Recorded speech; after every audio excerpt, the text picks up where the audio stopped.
Assalamualaikum warahmatullahi wabarakatuh. Nama saya Nur Sulaiman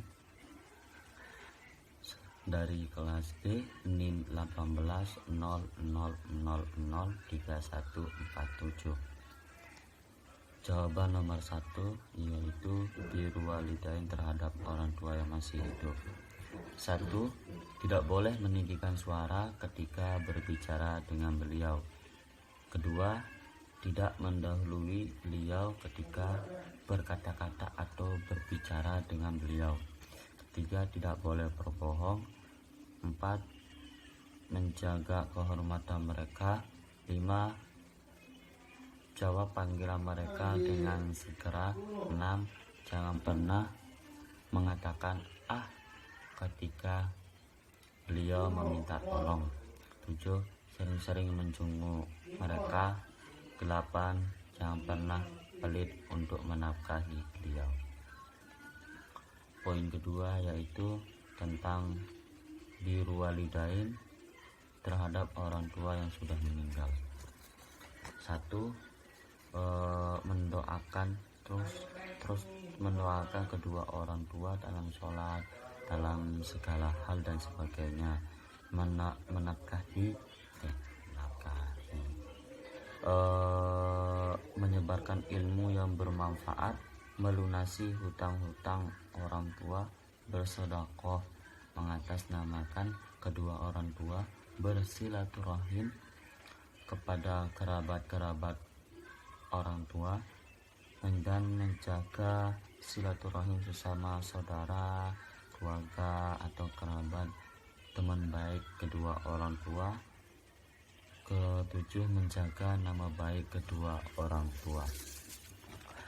Nomor 2 yaitu ta'aruf.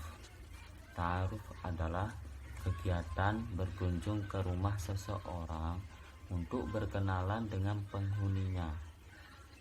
Ta'aruf dapat menjadi langkah awal untuk mengenalkan aku atau dia, keluarga yang akan menjodohkan anaknya atau salah satu dari keluarga tersebut.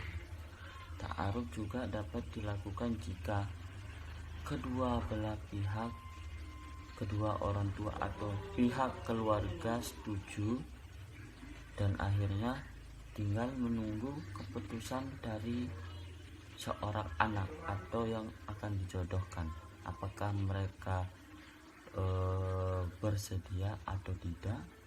Kalau bersedia akan dilanjutkan ke jenjang pernikahan.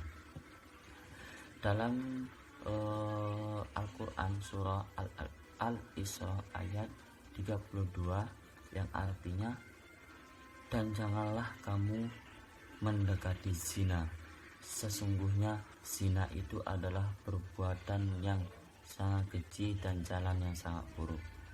La taqrabus zina.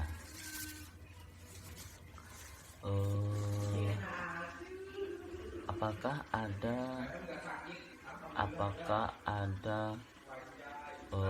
pacaran yang islami?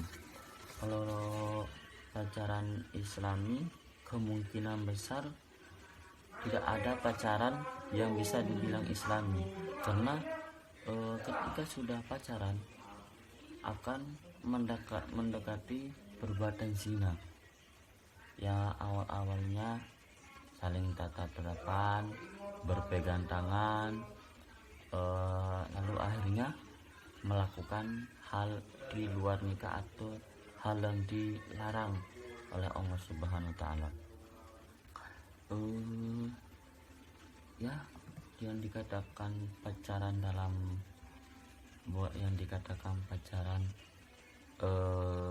Islami itu adalah kalau kemungkinan yang dibilang pacaran dalam Islami adalah pacaran setelah menikah.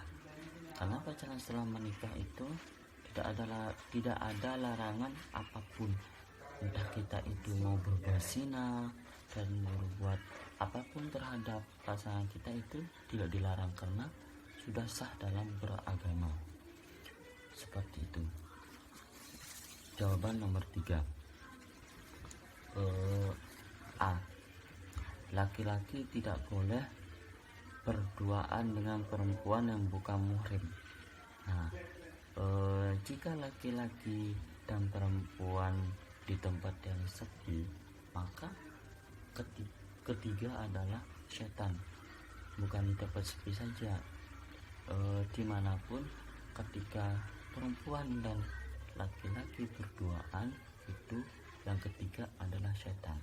Nah, setan bisa membisik mereka atau mengganggu mereka biar melakukan hal yang di luar nalar atau yang tidak dibolehkan, seperti berzina. Ya seperti itu, mereka diganggu ya hanya melakukan zina dan melampiaskan nafsu yang dilakukan oleh setan. B. Laki-laki dan perempuan yang bukan muhrim tidak boleh bersentuhan secara fisik. Saling bersentuhan yang dilarang dalam Islam adalah sentuhan yang disengaja dan disertai nafsu birahi.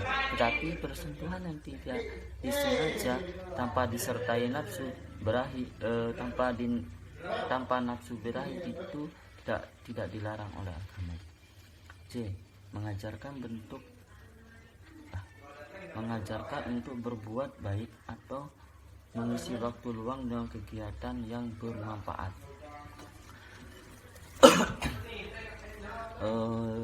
Yang keempat adalah akhlak terhadap alam dibagi menjadi dua, terhadap tumbuhan dan hewan. Akhlak terhadap tumbuhan merupakan bagian dari alam yang merupakan anugerah Allah Subhanahu wa Ta'ala, bukan hanya untuk kehidupan manusia, tapi untuk kehidupan binatang-binatang atau hewan-hewan yang hidup atau yang bisa memakan tumbuhan. Akhlak terhadap tumbuhan dapat diwujudkan dalam perbuatan antara lain.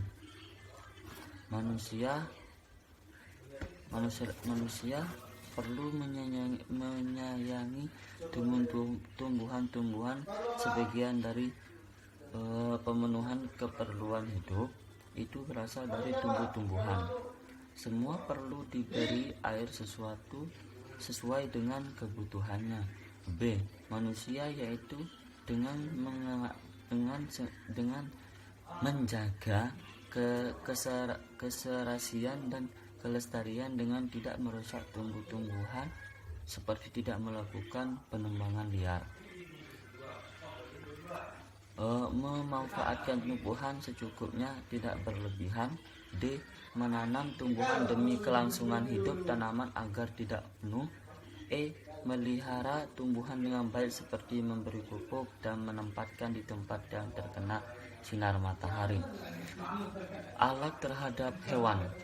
Allah menciptakan berbagai macam makhluk hidup dengan berbagai kemampuan. Salah satunya adalah binatang atau hewan, baik binatang ternak maupun berbagai jenis hewan yang disediakan Allah untuk dimanfaatkan dan dinikmati manusia. Selain diperbolehkan memanfaatkan binatang hewan, atau Islam juga menuntut umatnya untuk berbuat ihsan atau memiliki akhlak kepada hewan, diantaranya 1. Mengasihi dan bersikap lemah lembut terhadap binatang. 2. Menyembelih hewan sembelihan dengan cara yang baik. 3. Memberikan makan dan minum serta tidak menyakiti dan menyiksanya. Sekian, terima kasih. Assalamualaikum warahmatullahi wabarakatuh.